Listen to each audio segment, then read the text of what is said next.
자, 오늘 그 여호수아를 보시면 15장을 펴셨으면 다 펴셨죠? 앞뒤 양옆에 서로 인사 한번 할까요? 안개도 진한데 오시느라고 수고하셨습니다. 네, 안개가 많이 꼈죠.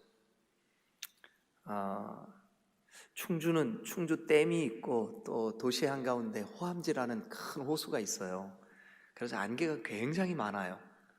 그래요. 정말 심한 날은 이게 그 라이트를 켜도 바로 앞에가 잘 안 보여요.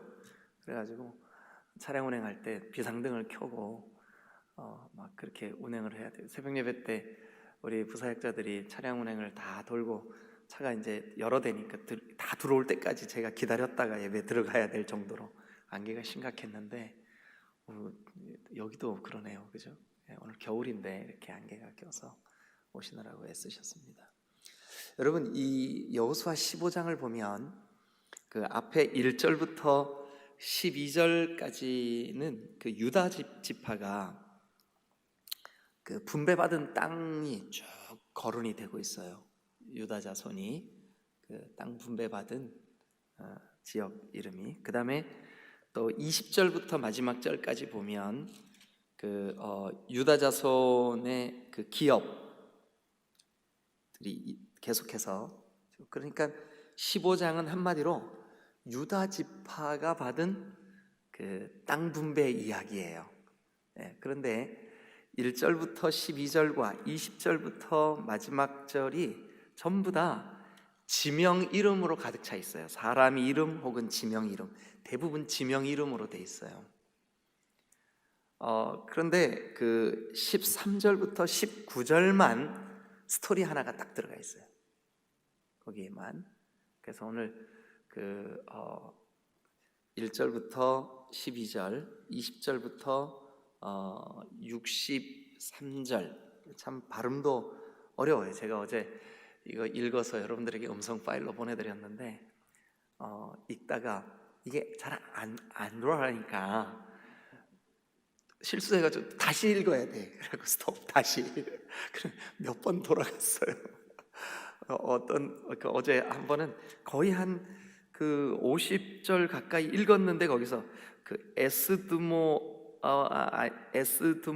아님과 이렇게 되는데 에스드모 아님 이렇게 읽은 거예요. 그래가지고 또 다시 처음부터 지우고 다시 들어가고 그렇게 했어요. 그래서 좀 말이 어렵더라고요. 그래서 우리 성도들이 이거 반복해서 읽으면 치매 예방에 도움이 되겠다, 그런 생각이 들었어요. 그래서 오늘은 아침에 그 지명 이름은 여러분 오늘 하루 중에 아무 때나 시간 나실 때 좀 읽어보시면 좋겠고요. 13절부터 19절만 제가 한 절, 여러분 한 절 나누어서 좀 읽겠습니다. 자, 여러분들이 먼저 읽으세요. 13절부터 시작. 여호와께서 여호수아에게 명령하신 대로 여호수아가 기럇 아르바 곧 헤브론 유다 자손 중에서 분깃으로 여분네의 아들 갈렙에게 주었으니 아르바는 아낙의 아버지였더라. 갈렙이 거기서 아낙의 소생 그 세 아들 곧 세세와 아히만과 달메를 쫓아내었고 거기서 올라가서 드빌 주민을 쳤는데 드빌의 본 이름은 기럇세벨이라. 갈렙이 말하기를 기럇세벨을 쳐서 그것을 점령하는 자에게는 내가 내 딸 악사를 아내로 주리라 하였더니 갈렙의 아우 그나스의 아들인 온니엘이 그것을 점령함으로 갈렙이 자기 딸 악사를 그에게 아내로 주었더라. 악사가 출가할 때에 그에게 청하여 자기 아버지에게 밭을 구하자 하고 나귀에서 내림에 갈렙이 그에게 묻되 네가 무엇을 원하느냐 하니 이르되 내게 복을 주소서.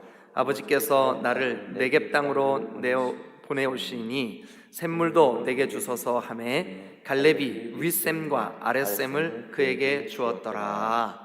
아멘. 아멘. 할렐루야. 아멘. 아멘. 자, 오늘 저는 이 여호수아 15장 말씀을 가지고 여러분 이제 우리가 성경을 보실 때 이 여호수아 바로 다음에 나오는 게 뭘까요? 사사기예요. 사사기. 사사기는 그 사사는 정치적인 리더이기도 하면서 신앙적인 리더이기도 해요. 그래서 사사는 어떻게 보면 왕의 역할도 하지만 제사장의 역할도 하는 그런 직분이 바로 사사예요. 그러나 아직 사사 시대 때는 왕들이 세워지지 않은 왕정 시대가 아니에요.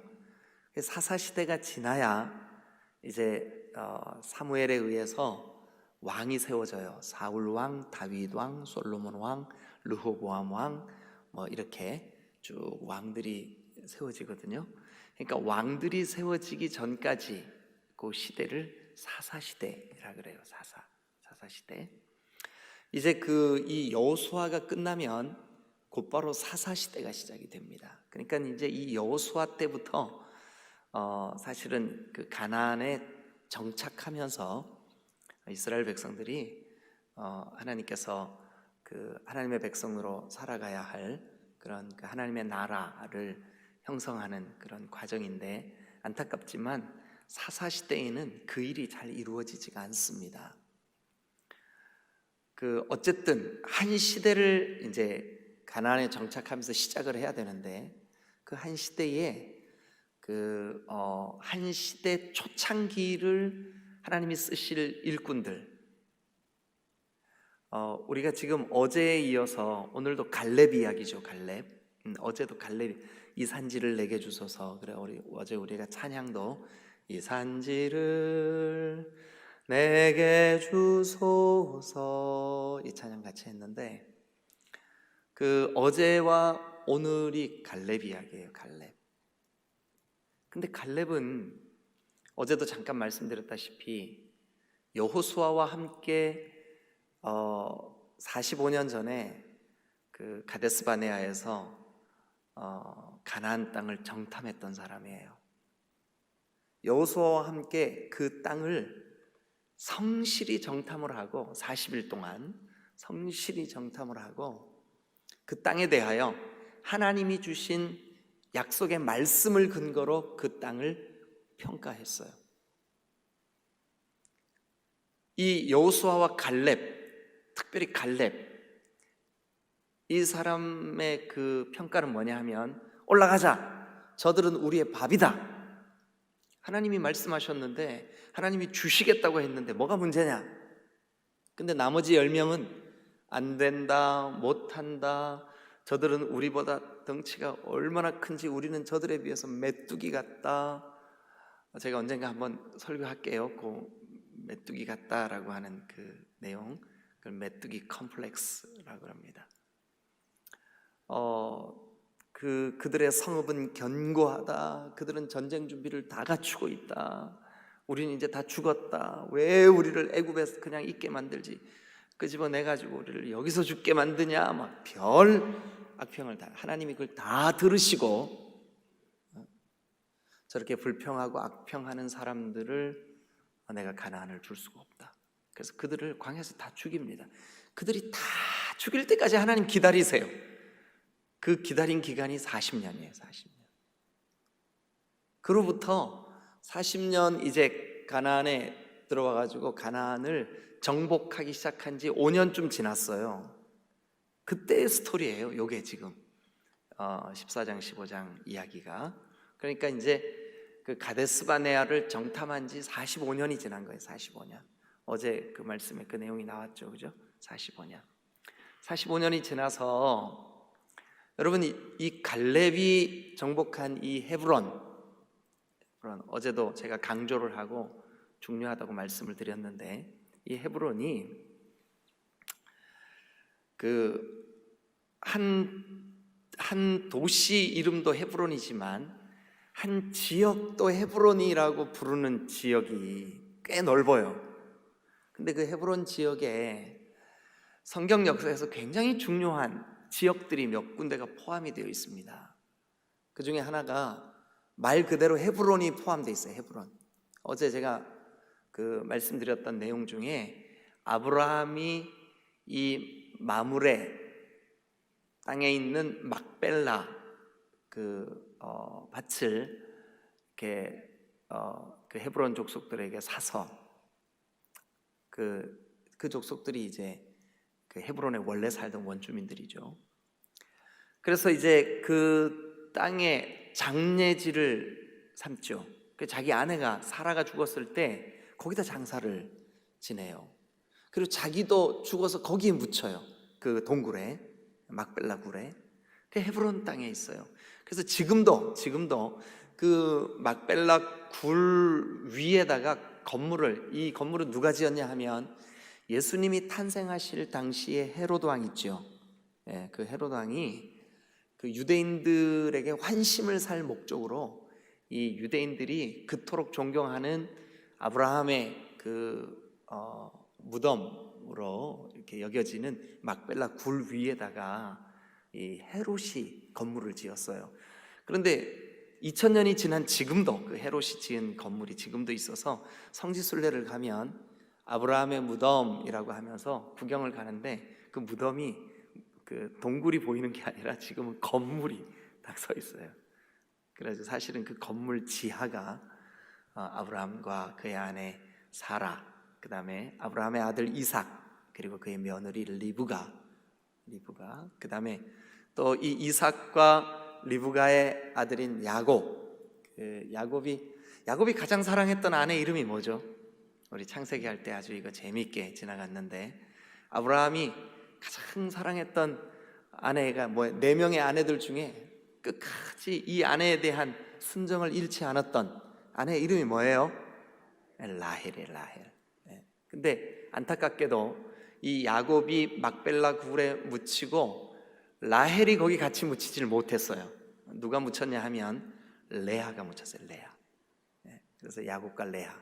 그러니까 아브라함과 사라, 이삭과 리브가, 그 다음에 야곱과 레아가 묻혀 있는 무덤.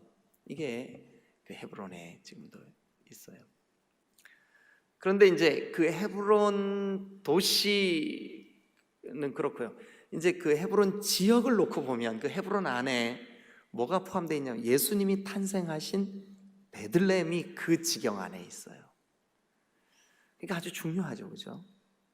그리고 그 후에 다윗이 이 헤브론에서부터 그 도성을 예루살렘으로 옮기죠. 어제 제가 말씀드릴 때 헤브론에서 7년 동안, 정확하게 말씀드리면 7년 6개월 동안 다윗이 헤브론에서 그 유다 왕이 되죠.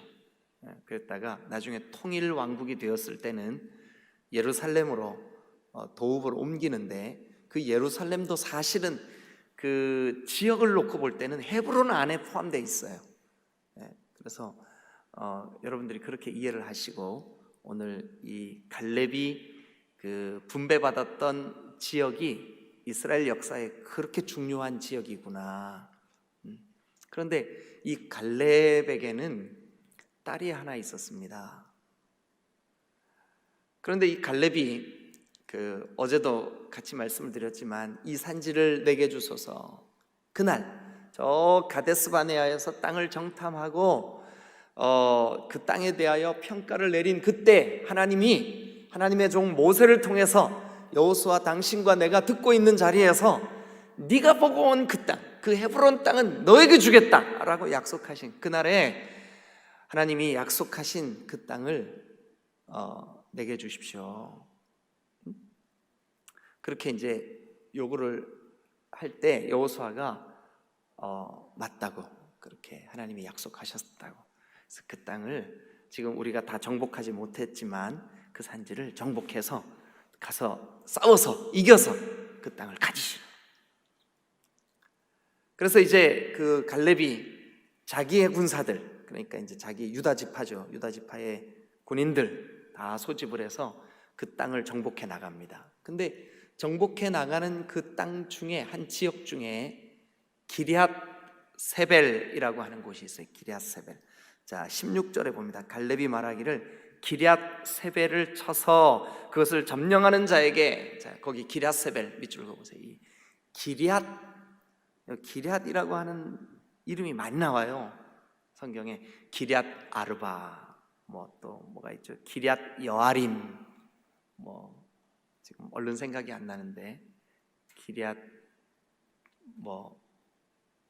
기럇 바알이라고 하는 그 지역도 있어요. 기럇 바알. 근데 이 기럇이라고 하는 것은 도성, 성읍, 도시 뭐 그런 뜻이 있어요. 그러니까 기럇세벨 그러면 뭘까요? 세벨의 도시, 세벨의 성읍 그런 뜻이 있죠.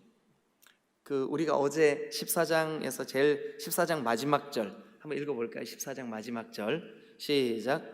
헤브론의 옛 이름은 기럇 아르바라. 뭐라고요? 기럇 아르바라. 네, 기럇은 뭐라 그랬어요? 금방 도시, 도성, 성읍. 그 다음에 뒤에 뭐가 붙었어요? 아르바. 네, 아르바는 사람 이름이에요. 안악자손의 아주 거인 이름이에요. 계속해서 좀 읽어보세요. 아르바는 아낙 사람 가운데에서 가장 큰 사람이었더라. 그리고 그 땅에 전쟁이 그쳤더라. 그러면 기럇 아르바 그러면 뭘까요? 아르바가 살던 아르바의 도시 그런 뜻이 되는 거죠. 예. 그래서 기럇세벨. 그런데 그 기럇세벨이 세벨은 뭐냐면 공부하는 사람들 혹은 학자 이런 뜻이 있어요. 그러니까 학자들의 도시 뭐 그런 뜻이 있는 거예요. 기럇세벨이. 그런데 어쨌든 이 기럇세벨은 가나안 원주민들 혹은 우상 숭배자들 혹은 바알과 아세라를 섬기는 사람들에 의해서 만들어진 도성이에요. 그런데 그 도성을 이제 갈렙이 그의 족속들과 함께 쳐서 정복해야 돼요. 그런데 그 도성이 아마 대단히 견고했던 것 같아요. 그래서 자기 그 주변에 있는 부하들에게 이렇게 소리를 지르는 거예요. 여봐라, 너희들 중에 누구라도 저 기럇세벨을 가서 먼저 정복하는 사람에게 내가 내 딸을 아내로 주겠다. 그런데 그의 그 갈렙의 딸 이름이 악사였어요. 악사. 이제 나중에 그 사사기에도 가면 한 번 더 등장을 할 텐데, 악사. 내 딸을 줄 테니까 누구라도 먼저 저 성을 정복을 해라. 그 성은 우상 숭배자들이 만든 도성, 우상 숭배자들이 살고 있는 도성, 하나님이 몰아내고 쫓아내기를 명령하신 그 가나안 원주민들이 살고 있는 그 도성을 가서 정복해라. 그러면 내 딸을 악사로 주겠다. 그랬더니 사실은 이 유다 족속 가운데 이제 그 갈렙의 입장에서 볼 때는 갈렙의 조카에 해당하는데 이때만 해도 부족들끼리 서로 이렇게 전쟁을 하고 싸움을 하던 그런 시절이니까요. 이 가까운 친인척들 간의 결혼이 이상한 일이 아니었어요. 그런데 어쨌든 갈렙의 동생의 아들, 거기 보면 갈렙의 아우 그나스의 아들, 그 17절에 그렇게 돼 있죠. 그 온니엘이라는 그 장수가, 온니엘이 아주 힘을 내서 기럇세벨을 가서 쳐서 정복을 했어요. 그래서 이제 이 기럇세벨을 정복한 이 온니엘에게 약속대로 갈렙이 자기 딸을 줍니다. 그 딸 이름이 조금 전에 뭐라 그랬었죠? 네, 악사. 제가 요즘 깜빡깜빡해요. 그러니까 여러분 좀 도와주셔야 돼요. 네, 악사. 그래서 이제 갈렙이 악사를 온니엘에게 아내로 주는 거예요. 그러니까 온니엘은 갈렙의 뭐가 되는 걸까요? 사위가 되는 거예요. 잘 들으세요. 나중에 제가 물을 거예요. 이 온니엘이 바로 사사시대의 첫 번 사사가 되는 거예요. 1호 사사. 네? 이해가 되셨죠? 네. 그러니까 한 시대를 여는 한 시대의 핵심 리더. 지금 보세요. 모세가 광야 40년을 이끌고 왔어요. 그럼 모세가 죽고 모세의 뒤를 이어 누가 이제 민족의 지도자가 됐어요? 여호수아가 됐어요. 그런데 이제 여호수아에 이어서 사사시대가 펼쳐지는데 그 사사시대의 시작을 알리는 중요한 리더자가 필요해요. 누가 하나님의 백성, 하나님의 나라, 하나님의 그 통치하는 그 일에 그 가장 중요한 지도자가 될까? 하나님이 찾으시겠죠. 그리고 그 사람을 필요로 하시겠죠. 근데 그 사람이 지금 누구에 의해서 준비되어지고 있냐 하면 갈렙에 의해서 준비되고 있어요. 근데 갈렙이 그의 딸 악사를 아내로 준 바로 그 온니엘, 이 사람이 바로 첫 번 사사가 되는 거예요. 자, 그러면 오늘 이 간단한 이야기지만 이 기럇세벨을 치는 사람, 거기를 정복하는 사람에게 내 딸을 주겠다. 그리고 정복을 했더니 딸 악사를 온니엘에게 아내로 주었고, 온니엘이 그 땅을 정복해서 이제 이스라엘의 명실상부한 첫 번째 사사가 되는 그런 그 역사를 우리가 보고 있는데, 이 악사가 시집을 가면서, 그러니까 아버지가 이제 악사야, 애비가 한번 말을 내뱉었으니까 약속을 지켜야 되겠지. 너를 아내로 주기로 한 온니엘에게 시집을 가라. 그래 이제 이 악사가 예 아버지의 그 말씀대로 제가 순종하겠습니다. 그래서 온니엘에게 시집을 갑니다.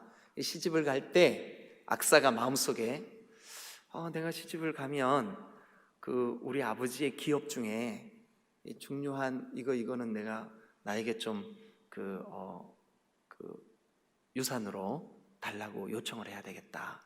그래가지고 악사가 18절 보세요. 출가할 때 그 아버지 갈렙에게 청하여 자기 아버지에게 밭을 구하자 하고 나귀에서 내림에 갈렙이 그에게 묻되 네가 무엇을 원하느냐? 자, 한번 따라합니다. 아버지, 내게 복을 주세요. 다시 한번 아버지, 내게 복을 주소서. 네. 그런데 아버지가 딸이 요청한 대로, 요구한 대로 아버지에게 있어서 가장 그 아름다운 땅을 줍니다. 그게 바로 19절에 이렇게 그 네겝 땅, 아버지께서 나를 네겝 땅으로 보내시오니 샘물도 내게 주소서 하매 갈렙이 윗샘과 아랫샘을 그에게 주었더라. 이렇게 말씀이 정리가 됩니다. 자, 오늘 저는 여러분들과 함께 이 세 사람의 스토리 속에 우리가 본받아야 될 그 신앙인으로서 좀 우리가 사모해야 될 몇 가지 우리의 어떤 그 뭐랄까요, 그 가치관이라고 할까요? 아니면 우리의 신앙 태도, 한 세 가지 정도만 정리를 해서 여러분들과 함께 좀 본받기를 원합니다. 첫 번째는 뭐냐 하면, 여러분 우리가 신앙생활 하면서 지금 이 애굽의 종살이는 구원받지 못했을 때 죄와 사망과 사탄의 권세 아래, 저 바로의 권세 아래 있었던 것을 상징적으로 드러낸다면, 이 그 광야 생활과 가나안 생활은 예수 믿고 구원받은 이후에 우리의 신앙 생활을 의미한다고 해도 과언이 아니에요. 과하지가 않아요. 그렇게 적용하셔도 돼요. 그런데 특별히 이 가나안을 정복할 때, 우리가 예수를 믿고 구원받았지만 그 가나안에는 몰아내야 될, 우리가 예수 믿고 구원받은 이후에 우리 속에 몰아내야 될 그것이 죄의 습성이든 어떤 우리에게 하나님께서 기뻐하시지 않는 어떤 것이든 간에 몰아내야 될 게 있어요. 쳐서 정복해야 될 게 있다고요. 없애버려야 될 게 있어요. 그래야 될 것들이 우리 안에 많아요. 예를 들면 우리가 신앙생활을 하는데 쉽게 내가 죄에 넘어지는 어떤 약한 부분이 있다. 그럼 그거 몰아내야죠. 내 속에 너무 쉽게 이렇게 상처를 받는 게 있다, 내 안에. 그러면 그거를 계속 싸들고 가면 안 되죠. 왜냐하면 우리는 하나님의 통치 아래에 있는 하나님의 나라 백성이 돼야 되니까 몰아내야죠. 쫓아내야죠. 멸해버려야죠. 정복해야죠. 없애버려야죠. 만약에 그것이 나만 알고 있는 은밀한 어떤 내 속에 있는 죄의 모습이다, 뿌리째 뽑아버려야죠. 탐욕이다, 적극적으로 몰아내야죠. 그래서 오늘 이 갈렙은 누구든지 저 기럇세벨을 먼저 정복하는 자에게 내가 내 딸을 주겠다. 여러분, 만약 우리가 그리스도인으로서 살아가면서 우리 안에 마땅히 쫓아내고 몰아내고, 여러분 주변에 여러분들이 직장 생활을 하거나 이렇게 그 이웃들과 이렇게 교제하고 하면서, 야, 저 사람은 정말 참 그 성품이 참 좋다. 아, 저 사람하고 좀 친해지고 싶다. 이런 분들이 있죠. 근데 여러분 한번 생각해 보세요. 우리가 예수 믿고 구원받은 이후에 우리 안에 성령이 거하시고 우리를 여러분 그리스도의 형상으로 날마다 우리가 자라나야 할 텐데, 우리가 그런 사람이 되어야 되지 않겠습니까? 우리가 그리스도의 장성한 분량까지 이르러야 되지 않겠습니까? 성령이 그걸 명령하고 있지 않습니까? 그러기 위해서 내 속에 정복해야 될 부분들은 여러분 빨리 정복하시기를 주님의 이름으로 축원합니다. 성숙한 그리스도인이 되기 위하여 우리가 해야 할 일, 쳐서 정복하는 자가 되시기를 주님의 이름으로 축원합니다. 여러분, 이 갈렙과 온니엘, 갈렙과 그의 딸 악사와 그리고 온니엘, 특별히 온니엘, 여러분 기럇세벨을 누가 쳐서 정복할까? 먼저 치고 정복하는 자에게 내가 내 딸을 주겠다, 그 말을 듣고 가장 용감하게, 여러분 저와 여러분들도 마찬가지입니다. 우리 속에 예배를 드리다가 말씀을 듣다가 여러분들이 기도를 하다가 신앙생활을 하다가, 아, 나에게 이건 연약한 모습이구나, 이건 하나님이 기뻐하시지 않는구나, 내 속에는 유난히 시기 질투가 심하구나, 내 속에는 유난히 말의 날카로움이 있구나, 내가 내 마음속에 다듬어지지 않는 내 기질이 있구나, 이거 빨리 정복해 버려야지. 예수 이름으로 이거를 무너뜨려야지. 내가 이걸 쳐서 내 안에서 몰아내야지. 적극적으로 여러분 쳐서 정복하시기를 주님의 이름으로 축원합니다. 여러분, 먼저 쳐서 정복하면 가장 소중한 것을 얻어요. 갈렙은 그의 아주 너무너무 귀한 딸 악사를 가장 먼저 쳐서 정복하는 그 장수에게 주겠다고 약속합니다. 그리고 실제로 온니엘이 갈렙의 사위가 됩니다. 귀한 아내를 얻습니다. 여러분, 우리도 마찬가지입니다.